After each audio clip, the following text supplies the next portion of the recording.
Hi, fourth graders. This is Mrs. Olinda. I'm going to help you with your compare and contrast worksheet today for Mr. Bermudez's class. To begin, you'll need to type your name here. And then let's read the directions. Remember, I would write the answers down and pause the video if I go too quickly. Then you can go back to your worksheet and type the answers in. The directions say compare and contrast. To compare and contrast means to tell how two or more things are alike and different. Clue words such as like and as can show similarities. Clue words such as however and instead can show differences. So compare is how they are the same, and contrast is how things are different. So we need to read this short paragraph here and listen for how the Greek and the Roman cultures are the same when we compare and how they are different when we contrast. Read the following passage, then complete the diagram below. The ancient Greek and Roman cultures seem very similar on the surface. For instance, in both cultures, the people lived in areas with warm climates and wore similar clothing. Now, I just heard something that tells me they're the same, how I compare them. It says in both cultures. In both cultures, the people lived in areas with warm climate and wore similar clothing. So now I'm thinking, oh, there's a way that they're the same. Both societies also produced great poets and artists. And there's another one. They're telling me they both have this. So as I'm reading, I'm thinking about how the societies, how these Greek and Roman cultures are the same. And I already found two answers. However, they do have some major differences. So here's some clues here. They're telling me now they're going to tell me how they are different. Contrast.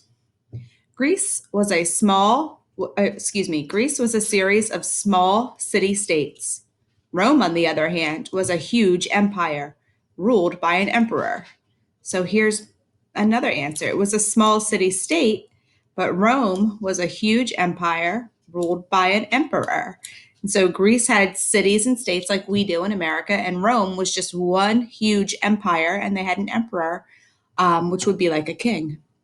Greek buildings and Roman buildings were both grand, but Rome's were built using more advanced methods.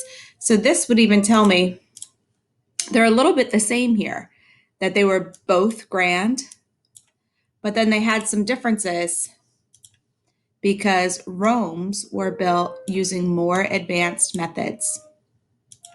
So I'm going to move this up, and now I can use the information here that I underlined to type in here. So I'm going to type here, and it says similarities, and I did that in blue. So one of the similarities were people lived in areas with warm climates and wore similar clothing.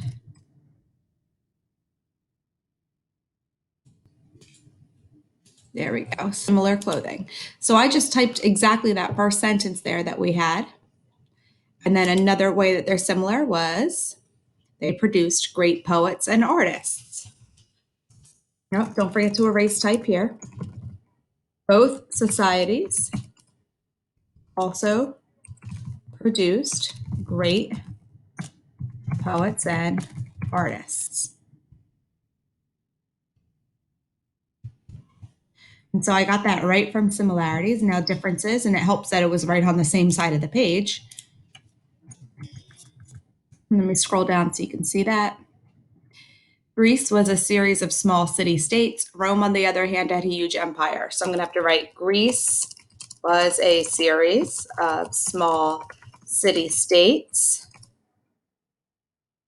Rome was a huge empire ruled by an emperor.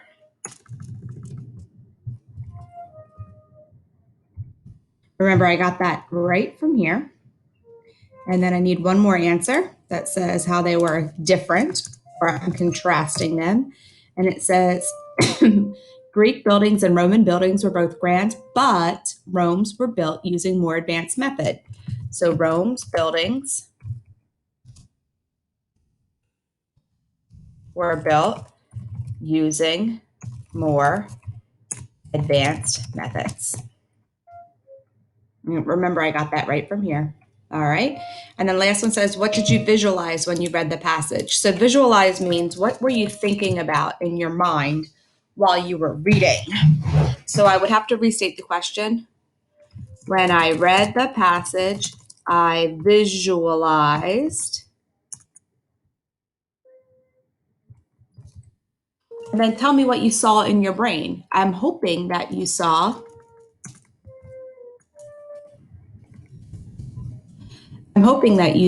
people in warm climates wearing similar clothing, giant fancy buildings, maybe columns, maybe togas if we're talking about Greece and Rome. So you just need to write a sentence here about what you visualized. What were you thinking about? What picture could you see in your mind while you were reading the passage? Make sure you restate the question. And this is not the answer. You need to finish it and then put a period at the end. All right, I hope this helps. Bye.